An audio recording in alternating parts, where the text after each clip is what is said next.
গান শুনতে কার না ভালো লাগে। গান আমাদের মনের খোরাক। শুধু কি তাই, মন ভালো রাখার পাশাপাশি আরও অনেক উপকারিতা আছে গান শোনার। বন্ধুরা, আজ আমি তোমাদের সামনে নিয়ে এসেছি গান সম্পর্কিত একটা ইন্টারেস্টিং ভিডিও। এই ভিডিওতে আছে গান সম্পর্কে অনেক অজানা এবং অবাক করা তথ্য। তো চলো শুরু করা যাক। গবেষণা বলছে, গান শোনার অভ্যাস থাকলে শুধু মন ভালো হয় না, সেই সঙ্গে একাধিক রোগও ধারে কাছে ঘেঁষতে পারে না। ভাববে না একথা এই 21 শতকে এসে খেয়াল করেছে বিজ্ঞানীদের। বিষয়টা জানা ছিল সেই ডারউইনের সময় থেকেই, শুধু প্রামাণ্যনতি ছিল না, এইটুকুই যা।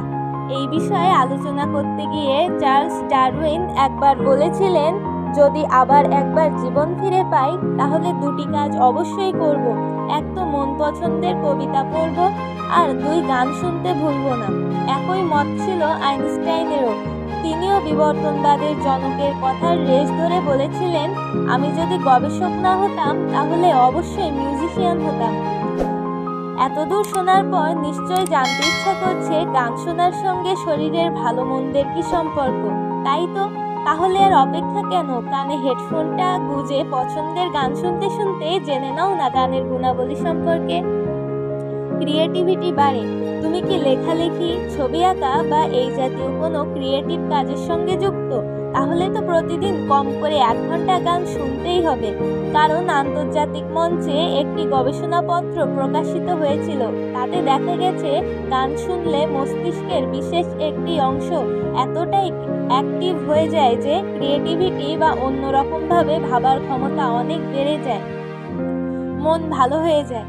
কাজের চাপে এখন তো আমাদের সবারই জীবন প্রায় প্রেসার কুকারের মতো হয়ে গেছে।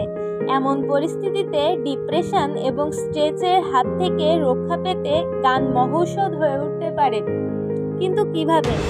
একাধিক কেস স্টাডিতে দেখা গেছে, গান শুনলে মস্তিষ্কের অন্দরে ডোপামাইন নামে একটি ফিল গুড হরমোনের ক্ষরণ বেড়ে যায়, ফলে স্বাভাবিকভাবেই মন আনন্দে ভরে যায়।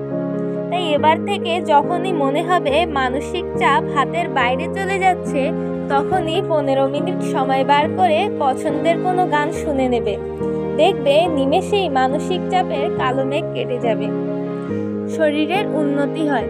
একটা কথা খুব শোনা যায়, মিউজিকের মধ্যে নাকি হিলিং পাওয়ার আছে। কথাটি কি সত্যি? একেবারেই সত্যি। বৈজ্ঞানিক গবেষণা তো তাই বলছে।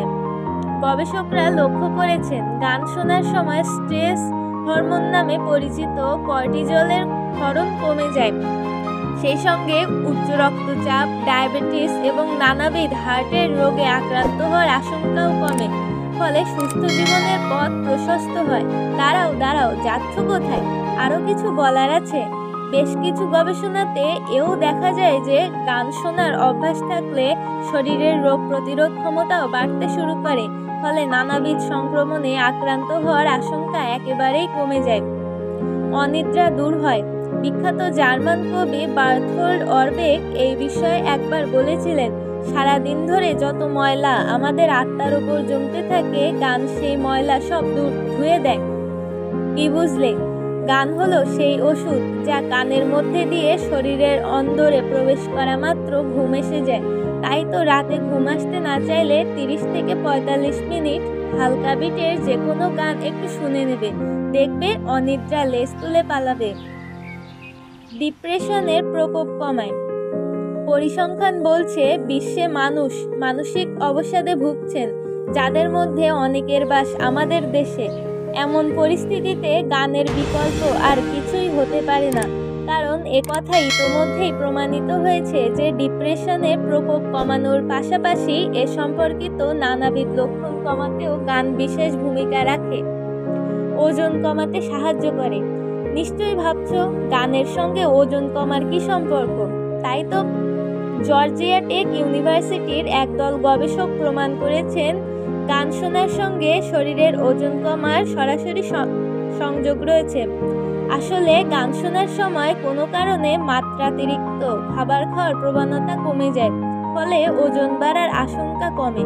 তাই এবার থেকে যখনই মনে হবে ওজন একটু বেড়েছে, তখনই হালকা আলোতে গান শুনতে শুনতে খাবার খাওয়া শুরু করবে, দেখবে উপকার মিলবে। মস্তিষ্কের সক্ষমতা বাড়ে। নিউ ইংল্যান্ড বুকসেলার পুরস্কার পাওয়া বিখ্যাত আমেরিকান লেখিকা জোডি পিকোয়েটের মতে মিউজিক হলো স্মৃতিশক্তির নিজস্ব ভাষা।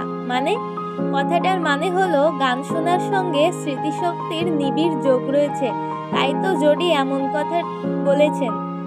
আসলে গান শোনার সময় মস্তিষ্ক এত দ্রুত কাজ করতে শুরু করে দেয় যে স্মৃতিশক্তি বাড়তে শুরু করে, সেই সঙ্গে কোনো কিছু শেখার ক্ষমতাও বাড়ে।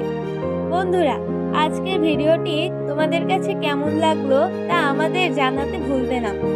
সুস্থ থাকো, সুন্দর থাকো আর আমাদের চ্যানেলের সাথেই থাকো।